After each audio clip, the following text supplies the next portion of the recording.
Hello Commanders, here we are with a quick and dirty guide to Musket Battles 4.0. Now this is not a comprehensive replacement for the rules. Now it'll be useful to watch this before reading the rules, and then you'll go, oh, okay, yeah, I get it. It's also useful if you're just sitting down with someone and they've never played before. You want to say, look, this is how it's done, this is how you do it, this is enough to get you started. Alright, let us begin with identifying the pieces. I'm using brigade blocks. Division blocks have the same info in one block that wide. Here we have Lee, the Army Commander. We have Jackson, the Corps Commander. He has Roman numeral 2. It matches the Roman numeral 2 on this chit. And you have an infantry brigade, artillery, and cavalry. Here you can see a green G for the green units, which don't last as long in combat. This is a veteran unit in the center. If it has a little symbol off to the side, like this one or this one, it's an elite unit, and it lasts longer in combat. Infantry and artillery use a foot movement stick to move. HQs and cavalry use the longer mounted move stick. When a chit is drawn, its core is activated, and all the core units may move. Instead of moving, artillery may fire. You can move one movement stick.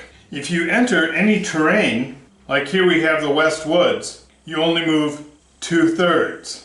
It doesn't matter how many different terrain items you enter, how far you go on them. If you enter one, you deduct 1/3. It's easy to think of it as you always move 2/3 unless you move entirely in clear terrain, and then you can move the full movement.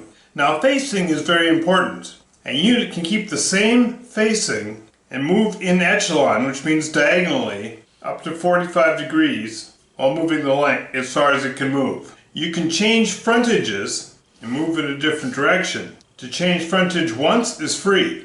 Change it a second time, and it doesn't matter if you move a little bit or completely spin around. To change a second time will cost you 1/3. Now as I mentioned, artillery can move or fire. It can fire one movement stick. If there are woods or hills in the way, the line of sight is blocked. A block is considered to be in whatever terrain the majority of the piece is centered on. So here in the West Woods, majority of the pieces in the West Woods, they're in the woods. Here the majority of the pieces out of the West Woods, they're in clear terrain. Pub Battles uses gentleman's rules. What that means is, don't be a dick. Don't leave it half in and half out so you can decide later whether or not you're in the woods. You're either in the woods or you're not. If it's not clear, the enemy decides. One final note on HQs, as I said, they move at the mounted move rate, and they don't pay to turn. You can just spin this thing around and say, I'm going to go over here. Boom. They also can ignore terrain. Combat in Pub Battles is straightforward and intuitive. Trimble's brigade wants to attack Welch's brigade. He simply moves to attack. The only requirement is if you're going to move a block to attack an enemy unit, you have to be within command range of an HQ. You move your HQs first, get them by the guys you want to attack with, and then you can move the attackers. When you move to attack, if you can't make it all the way, you have to end your move out of the field of fire, which is 1/3 of an infantry move. So you can't stop here, you gotta move back. That's where you stop. If you begin your turn in contact with an enemy, Trimble moves first and attacks. When you're drawn, you can simply move away. But you cannot move and attack the same unit. You couldn't move from here and say, no, I'm going to attack you on the flank. The chit draw simulates simultaneous movement. To resolve an attack, each grab the appropriate die. If you don't have the Pub Battles dice, there's a chart right here, 2, 3, 4, and then 1 through 6. A 6-sided die. And whatever number comes up between 0 and 3, that's how many hits you get on your opponent. If you're attacking with dragoons, and you roll a red circled number, you re-roll and have a good chance of doing less damage. Dragoons are lighter troops. If you're fighting with a tiny little detachment, they do 1 hit on a white result. When you do a hit of damage on a fresh unit, now ordinarily the units will be turned like this so the opponent can't see the label. They don't know what's there. They know it's typed. They know they're fighting infantry. In this case, 1 hit flips it over to spent. Now the Union player will see that that's upside down. That's a spent unit. A second hit will retreat the spent unit, and 3 hits eliminate them. To avoid confusion, if you do 3 hits, it's just eliminated. You don't retreat it first and push other units back. Because if other units are behind, and this gets retreated, it will push them, flip them to spent, like that. If the unit is already spent, 1 hit will push it back, and 2 hits will eliminate it. Now, as I mentioned, I'm going to put the labels up so you can see what I'm talking about more easily. If you hit a green unit, the first time you hit him, it counts as 2. So they'll go from, a fresh green unit will go from fresh to spent and retreat with 1 hit.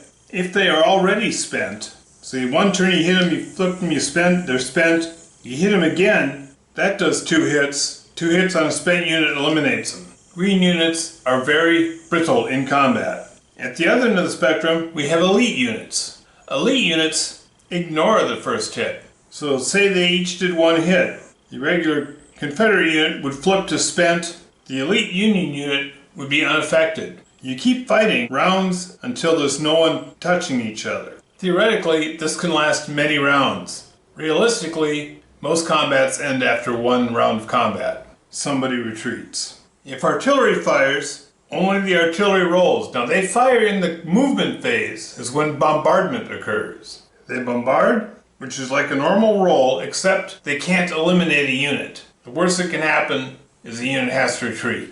Artillery can't move to attack a unit. If a unit moves to attack the artillery, then it's done in the combat phase, and artillery can wipe out a unit in close combat. They're using grape, and it's much nastier. If artillery has to retreat and it's not backed up by a friendly unit, it's eliminated. Units can back each other up. 1 unit can back up another unit. Artillery cannot back up units. You fight around the combat. Now maybe you don't have to retreat. You just get 1 hit and you're spent. You can still voluntarily retreat. Whatever you do, if you're not here at the end of this round of combat, the units backing you up can either move up and continue the combat, or it can retreat. Now, on the back of the rules, there's a chart, and it shows the effect of different terrain on movement in combat. It's pretty intuitive. If you're firing at somebody, and they're in the sunken road, they're on a hill, they're in the woods, they have cover. And cover makes you use the weaker die. If your opponent has just crossed a river to attack you, you get to use the advantage dice. If you attack a unit on the flank, you get to use the advantage dice. And those are the only 2 occasions when you get to use the advantage dice. Now we're almost done. If your block is spent, the way you rally it to fresh is you need to be within command range of an unpacked baggage train. Then in your turn, you can flip to fresh. That rally is what you do in that turn when your chit is drawn. Now here's the critical art of using baggage train. If they're still packed up, they're still moving around, they can't rally anybody. The only way they can rally people is to unpack. Now if you want to hide them from your enemy, if you're playing with an opponent, you turn them upside down instead of right side up. For illustration purposes, I'm turning them face up when they're unpacked. Now they can't move, but they can rally anyone within range. The trick is, if you pack them up again, you lose. You can keep them safe and unpack them way back, but you'll spend the game running all your router units back to the baggage trains and then back up again. That wastes a lot of time. So you want them up close, right? But up close, then they're in danger of being captured by the enemy. They get captured by the enemy, you lose. Alright, let's look at winning. How do you win? It's easy. You capture the baggage train. You capture it by ending the movement phase in contact. Musket Battles can see some pretty hot action around the baggage train. Now the baggage train comes in 2 pieces, but these pieces must always remain adjacent. In the division game, this is 1 piece. In the brigade game, there are 2 pieces, but the pieces have to act as 1 piece. You can move them like this when you're moving them around, but ultimately when you unpack them, you want to put them like this and give them maximum range to reach other units. But that's a baggage train. There are 3 ways the scenario can end. You can rout the enemy by getting 50% of their blocks eliminated. You can break the enemy by capturing their bags, or they can pack up their bags and retreat from the battlefield. And that'll get you playing.